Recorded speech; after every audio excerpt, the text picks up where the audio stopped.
அதிகாலை 1 மணிக்கு செய்யற வேலையா இது?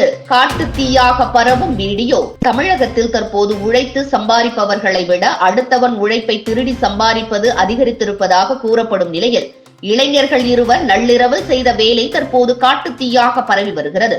நாமக்கல் மாவட்டம் குமாரபாளையம் அருகே உள்ள பெருமாபாளையம் புதூர் பகுதியில் ஆவின் பால் கூட்டுறவு சங்கத்தின் மூலம் பெறப்படும் பால் விற்பனை நிலையம் வைத்து நடத்தி வருபவர் சபாபதி. இவரது விற்பனை நிலையத்தில் அதிகாலை 1 மணி அளவில் கூட்டுறவு சங்கத்தின் மூலம் கொண்டுவரப்படும் பால் டப்பாக்கள் இறக்கி வைத்து செல்வது வழக்கம். அவ்வாறு இறக்கி வைக்கும் பால் டப்பாக்களில் இருந்து பால் பாக்கெட்டுகள் தொடர்ந்து காணாமல் போய் வந்தது. இது குறித்து கூட்டுறவு சங்க ஊழியர்களிடம் முறையிட்டும் பலனில்லாததால் பல ஆயிரம் ரூபாய் நஷ்டம் ஏற்பட்டது. இதனை அடுத்து தனது ஆவின் பால் விற்பனையகத்திலிருந்து பால் திருடப்படுவதை கண்காணிக்க சிசிடிவி கேமராவினை பொருத்தினர். இதன் மூலம் கண்காணிக்க தொடங்கிய போது 2 இளைஞர்கள் வெள்ளை நிற சாக்குப்பையை கொண்டு வந்து 1 லிட்டர் பால் பாக்கெட்டுகளை மட்டும் குறிவைத்து திருடிச் செல்வதும், 2 சக்கர வாகனங்கள் வந்தபோது அச்சமின்றி பால் பாக்கெட்டுகளை திருடும் காட்சிகள் பதிவாகி இருந்தது கண்டு அதிர்ச்சியடைந்தார். இதுவரைக்கும் சிசிடிவி காட்சிகளை காவல் நிலையத்தில் கொடுத்து புகார் அளித்தும் எந்தவித நடவடிக்கையும் இல்லாததால் தற்போது இளைஞர்கள் பால் பாக்கெட் திருடும் சிசிடிவி காட்சிகளை இணையத்தில் வெளியிட்டதால் இந்த காட்சிகள் தற்போது வைரலாகி வருகிறது.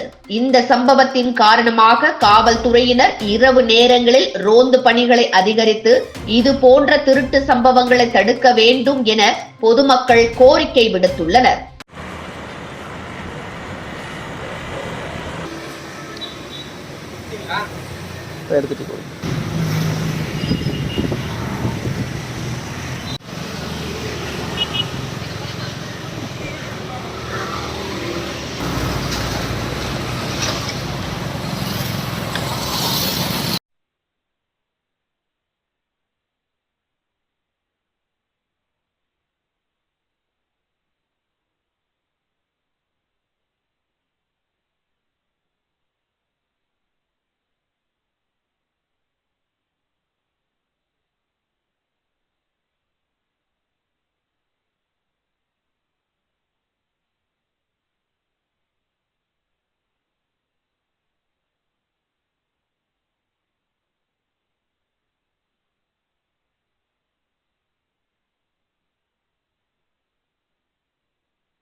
இதுபோன்ற முக்கிய நிகழ்வுகள், அரசியல் தகவல்களை ஆழமாக மாறுபட்ட கோணத்திலும் அறிந்து கொள்ள மறக்காமல் பாரத் மெயில் 24 பக்கத்தை பின்பற்றிக் கொள்ளுங்கள். உங்கள் ஒவ்வொரு ஆதரவும் இதுபோன்ற பல நிகழ்வுகளின் பின்னணியை அறிய உதவும்.